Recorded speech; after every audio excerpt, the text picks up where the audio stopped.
Hey everyone, Justin here from the Bill Coors Wellness Center, coming at you with your snow conditioning workout number 7.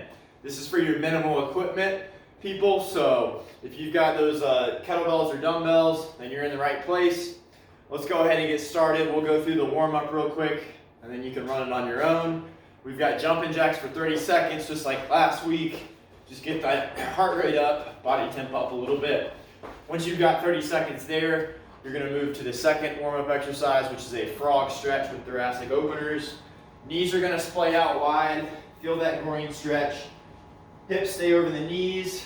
We're going to post up on one arm, hand behind the head, raise up, turn your head, look with it, 10 on one side, 10 on the other. Try to get that elbow up higher, a little higher each and every time.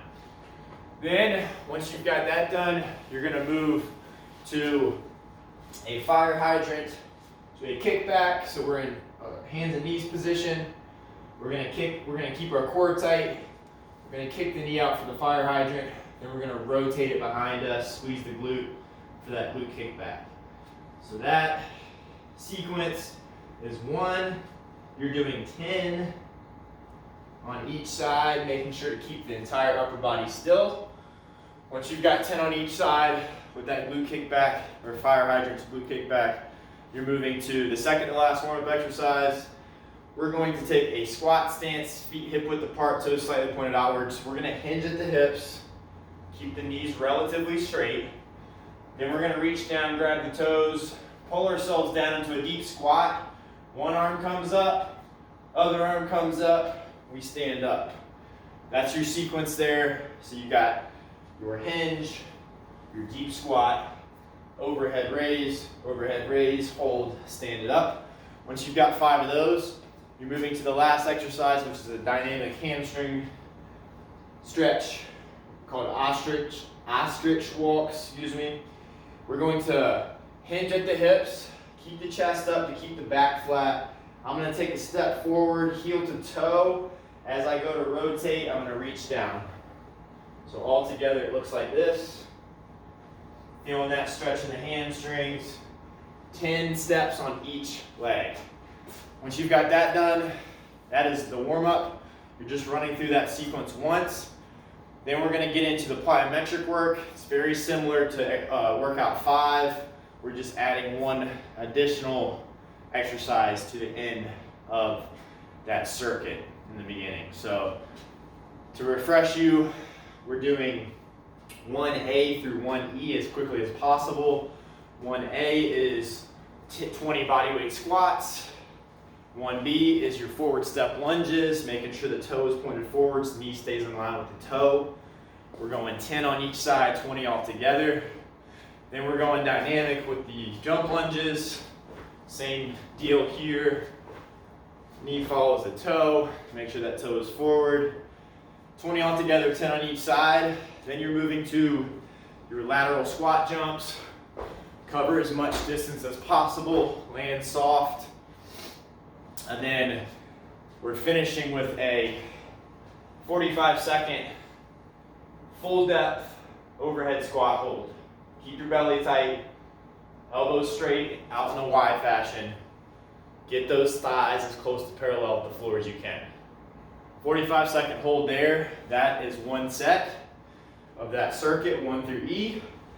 Then you're coming down to a half kneeling position. We're going to squeeze the glute. We're going to drive forward, stay square, feel that stretch in the hip flexor, the front of the hip. 60 seconds on one side. If your quads are feeling tight from all that plyo, you can even do this number. Just make sure you're keeping that glute squeeze the whole time. 60 seconds on one leg, 60 seconds on the other. That's one set. You're running through that same sequence of 1A through 1E, then the hip flexor for a total of 4 rounds. Once you finish those 4 rounds, you're getting into the strength superset work. First exercise, we're starting it right off the bat. Hopefully you've got 2 dumbbells the same size.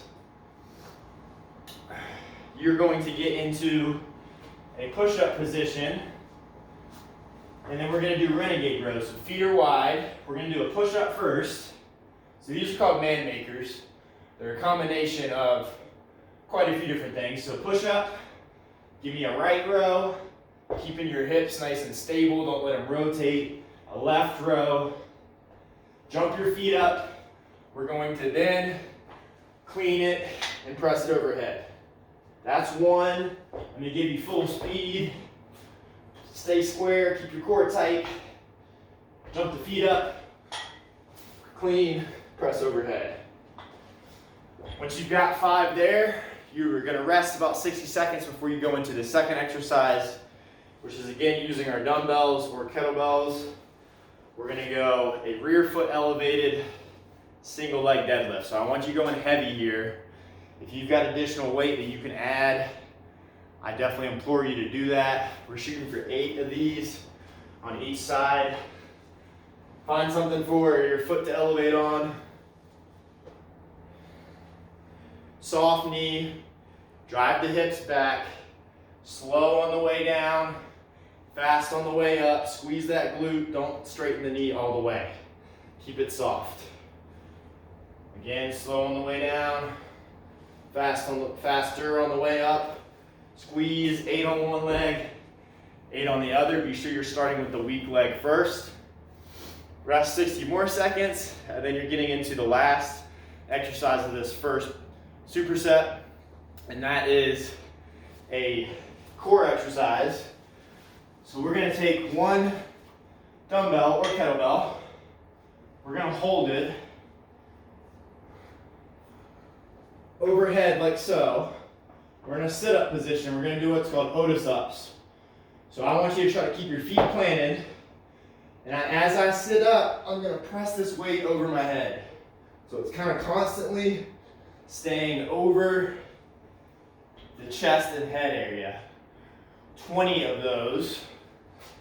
And once you've got those 20 dumbbell Otis Ups or kettlebell, that is one complete set. You're gonna rest 90 seconds before you roll back through it for a total of 4 sets. Once you've got that done, you're moving to the last superset of the workout, where we're going to start with a single leg, straight leg hip thrust. I know that's a mouthful. I want you to try to get 2 things that can support your weight. So in this case, I've got this soft-sided cooler that I know can hold my weight. I'm gonna support my upper body from the shoulder, bottom of the shoulder blade up with one item, and then the other I'm putting my foot on. For this, I want to make sure that I've got it far enough away so that I've got a relatively straight leg. I don't want the knee completely locked out. I want it soft, but I really want my hamstrings to do more of the work here than the glute. So I'm going to hinge at the hips, drive up, keep that knee stiff, not completely straight, and I'm doing 8 to 12 on each leg. And there's a wide range there because it's a tough exercise. If you're getting to 12 easily, take one of your weights, place it over the hip that's working, and then you can do them weighted. Once you've got those single leg, straight leg hip thrusts, 8 to 12 on each side, you're gonna move to the second exercise, which is using our dumbbells. You're gonna want to go not too heavy here. And what you're gonna do is you're gonna row one up. You're gonna row one up while the other does flies. Nice, slow, and controlled here. Keep that good bent over position. Don't let go of this row. Elbow stays high. Keep your core braced as you do your raises. I want you doing 10 to 12 on one arm, then row that one up, 10 to 12 on the other. If you wanted to and you had different weights, go heavier on the arm that's rowing, go lighter on the arm that's flying. Once you finish those flies on each side, you're moving to your third and final exercise, which does not require weights. We're going to support ourselves in a sideline position.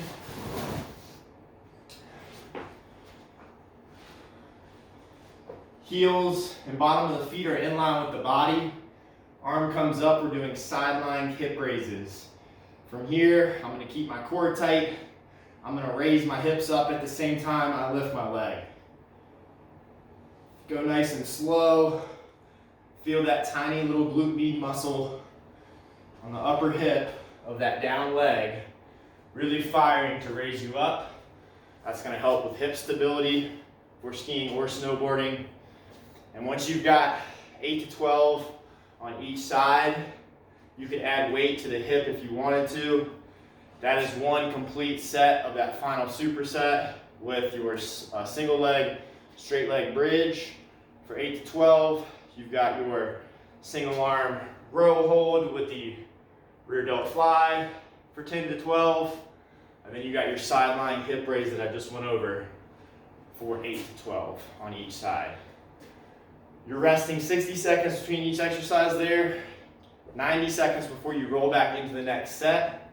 Shoot for 4 sets there, and that is it for this 7th snow conditioning workout. Make sure you're getting a static stretch in after you finish. Take a look at the stretch break playlist that we have on the YouTube page.